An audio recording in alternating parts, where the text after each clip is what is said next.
bukan tidak mungkin, bahkan sangat mungkin masa-masa penantian atau jalan menuju pengharapan yang diidamkan itu dipenuhi dengan kesedihan.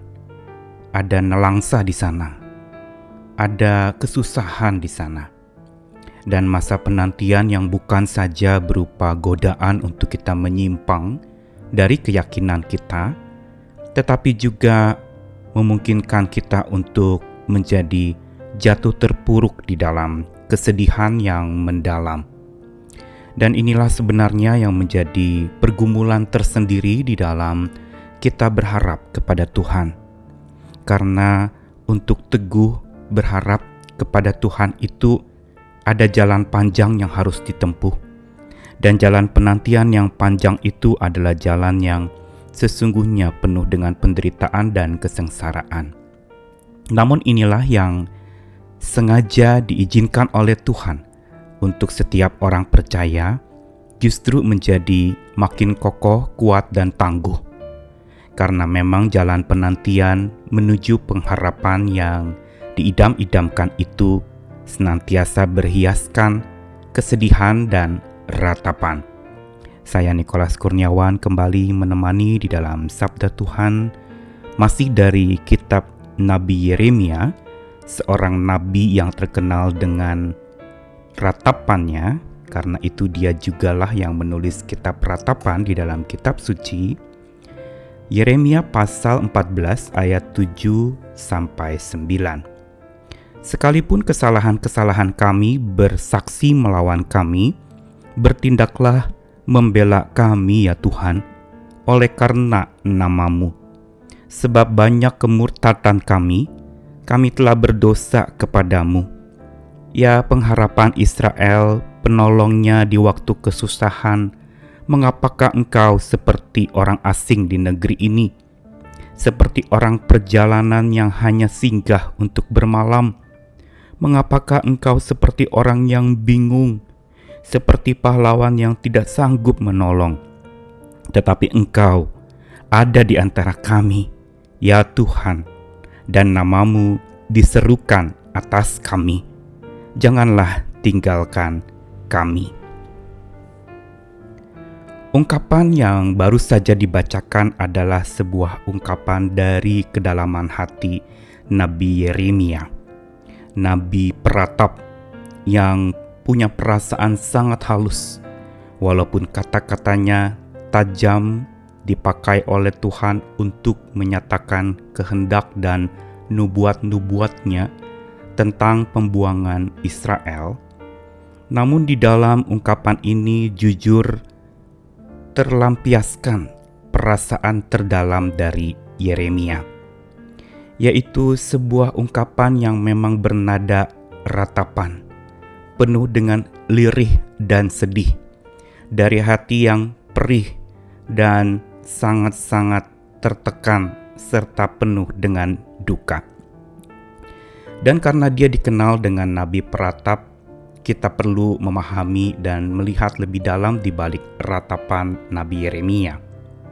Karena ratapannya itu sesungguhnya bukan sekedar ratapan yang tanpa makna, tapi sebuah ratapan yang berangkat dari hati yang dalam, dari hati yang justru penuh dengan keterbebanan untuk melayani umat Tuhan, dari hati yang ikut solider dan ikut merasakan apa yang dirasakan oleh orang-orang yang terbuang pada waktu itu.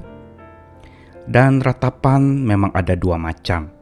Ada ratapan penderitaan karena kesusahan seseorang, beban berat menindih dan menghabiskan hidupnya, membuat dia terpuruk, maka orang bisa meratap.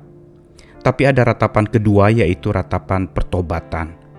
Sebuah tangisan yang lahir dari kerinduan untuk kembali kepada Tuhan, menyesali akan dosa dan memohon pengampunan yang daripada Tuhan.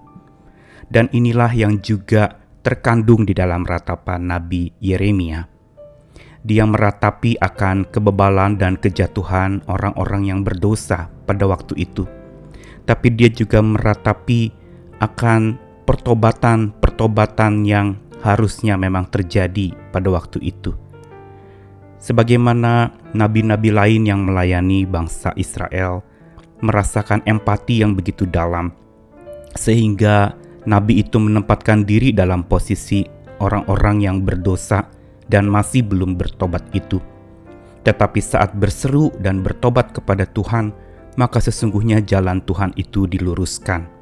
Ini senada dengan pesan Yohanes Pembaptis di dalam kitab Injil yang mengatakan, "Bertobatlah, sebab kerajaan Allah sudah dekat. Persiapkanlah jalan bagi Tuhan." Jalan yang dipersiapkan untuk kedatangan Tuhan itu adalah jalan pertobatan. Bukan sekedar jalan di mana itu buatan manusia dengan usaha manusia, tapi jalan di mana di dalamnya ada kedekatan dengan Tuhan.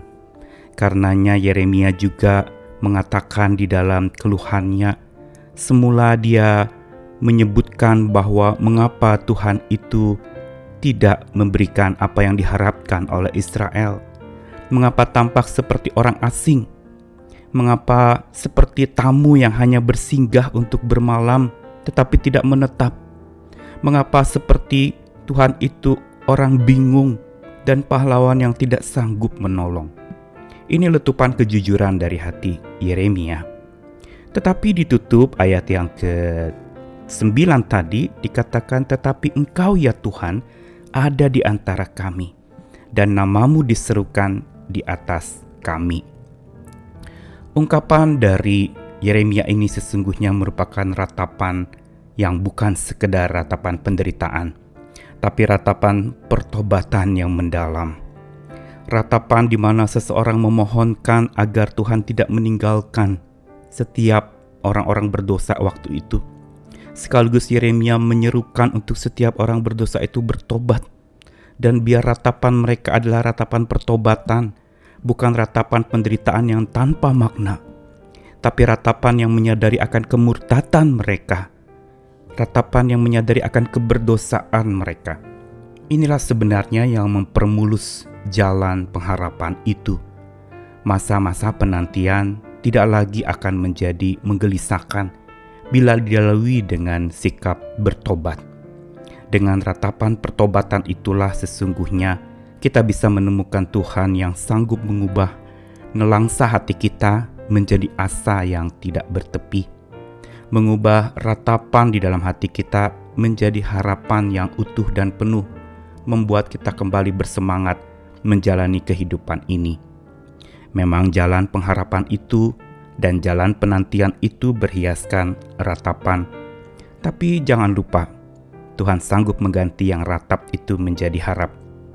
Tuhan sanggup mengganti segala kesedihan hati itu menjadi sukacita sejati oleh kekuatan Tuhan. Pelajaran dari ungkapan Yeremia hari ini mau mengajarkan kepada kita untuk tetap berjalan bersama dengan Tuhan di jalan penantian itu. Mungkin hari-hari ini ada yang sedang menantikan kesembuhan, ada yang sedang menantikan lepasnya hidup dari permasalahan dan pergumulan berat, ada yang menantikan untuk pergumulan masalah keuangannya bisa tuntas selesai dan tidak lagi mengalami kesulitan dan kekurangan, dan berbagai macam hal yang kita sedang harapkan hari-hari ini. Memang masa-masa penantian dan pengharapan itu penuh ratapan, tapi tetaplah berjalan bersama dengan Dia sumber harapan kita.